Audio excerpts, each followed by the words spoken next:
The collapse of Building 7 has been recognized as especially difficult to explain. The 9/11 Commission report implicitly admitted that it could not explain the collapse of this building by not even mentioning it. President, why are you and the Vice President insisting on appearing together before the 9/11 Commission? Because the 9/11 Commission wants to ask us questions. That's why we're meeting, and I look forward to meeting with them and answering their questions. Why you're appearing together rather than separately, which was their request? Because it's a good chance for both of us to answer questions that the 9/11 Commission is looking forward to asking us, and I'm looking forward to answering them. Let's see. Do you think they should be able to stand up and speak their own words? They should go under oath. They should be, yeah. In public.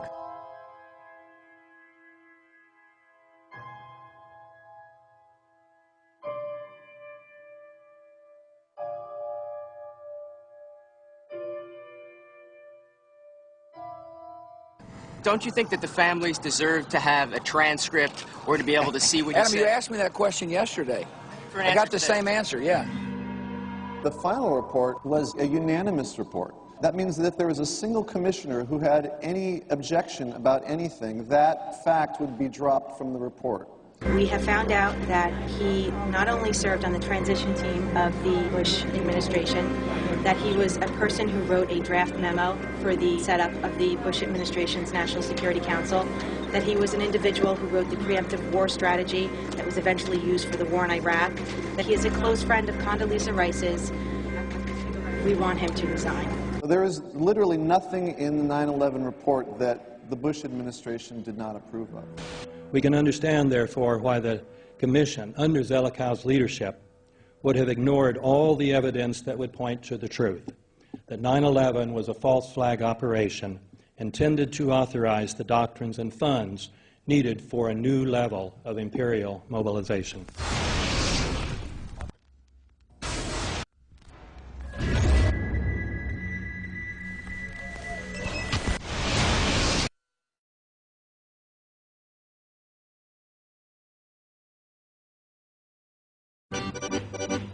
Armed with knives, armed with chemical, biological, nuclear weapons. Fanatics, terrorists, September 11th. September 11th, killers, September 11th, terrorists. Terrorists of Al-Qaeda, terrorists, nuclear weapons, terrorists. 9/11, terror, terrorists, evil. September 11th, September 11th. The terrorists, war and danger. September 11th, terrorism, global terrorism, terrorism, terrorists. Terrorists, terrorists, terrorists, terrorists, the terror. Terrorists, terrorists, terrorism. September 11th, global terrorism, terrorists. Terrorism. September 11th, world terrorism, terrorism. September 11th, global terrorism. September the 11th, terror. Weapons of mass destruction. September the 11th, terrorists. The evil terrorists, no.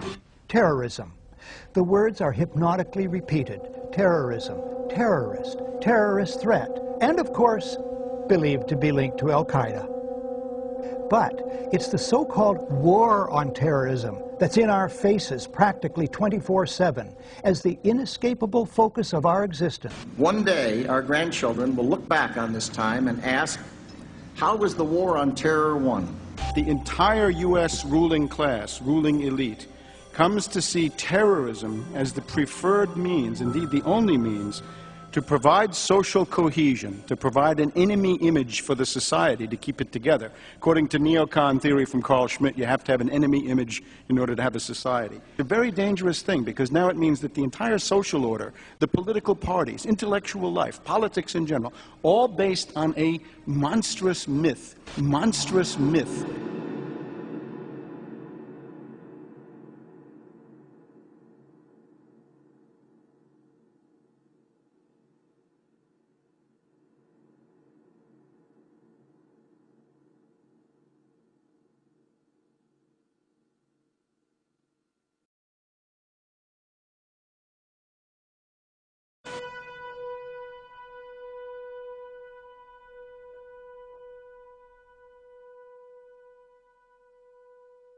Look, the CIA has done in this country, what they've done to us is unbelievable.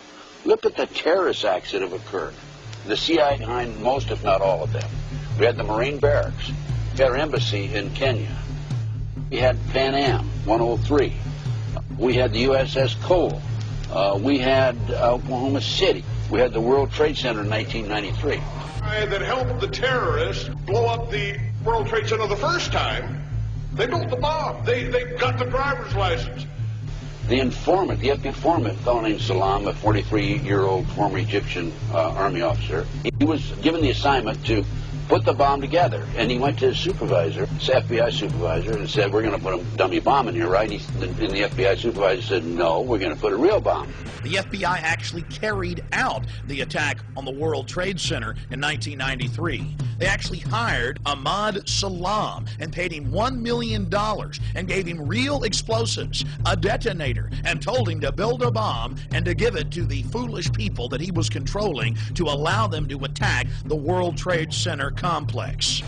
Unfortunately for them, there were only 6 people killed, not enough to pass the legislation. So what happened is 2 years later, April 19, 1995, down comes Oklahoma City Murrah building, 168 people killed. 1 year later, the anti-terrorism legislation that takes away many of our constitutional rights and civil liberties is passed.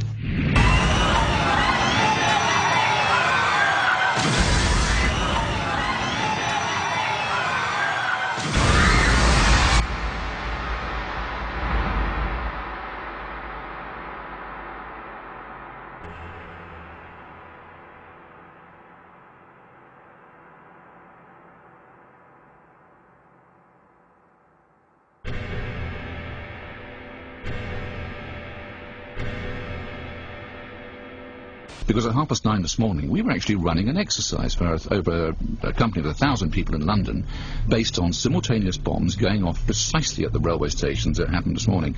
So I still have the hairs on the back of my neck standing upright. To get this quite straight, you were running an exercise to see how you would cope with this, and it happened while you were running the exercise? Precisely.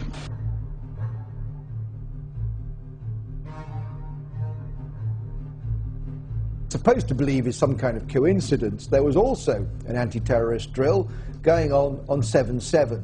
And again, just like 9/11, they were talking about attacks on the same targets, the same kind of tube stations, and exactly the same time as the actual attack happened, providing some kind of cover for what must be operations orchestrated in some way by the state.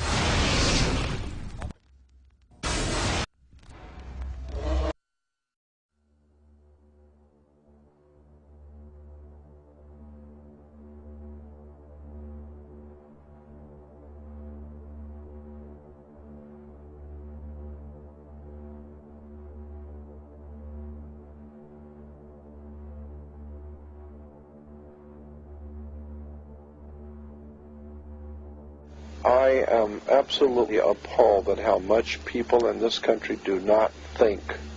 We are given to understand that, that an Arabic guy out there up in the mountains financed the most elaborate attack on this country. Do you think some people in a cave, were able to have NORAD stand down?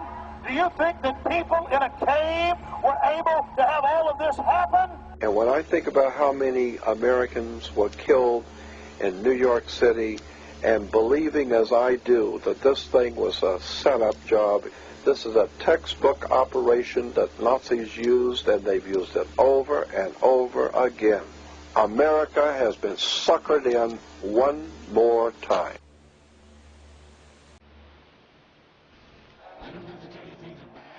Everybody knows things are bad.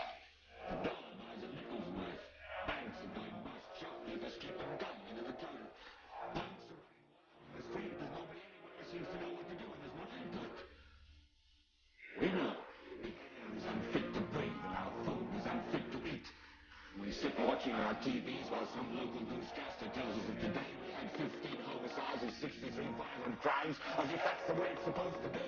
We know things are bad, worse than bad.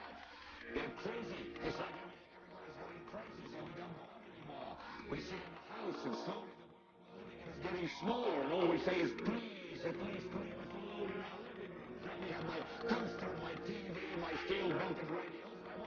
Just leave us alone. Well, I'm not going to leave you alone. Just leave us alone. Well, I'm not going to leave you alone. I want you to get mad. I don't want you to protest. I don't want you to riot. I don't want you to write to your congressman because I wouldn't know what to tell you to write. I don't know what to do about the depression and the inflation.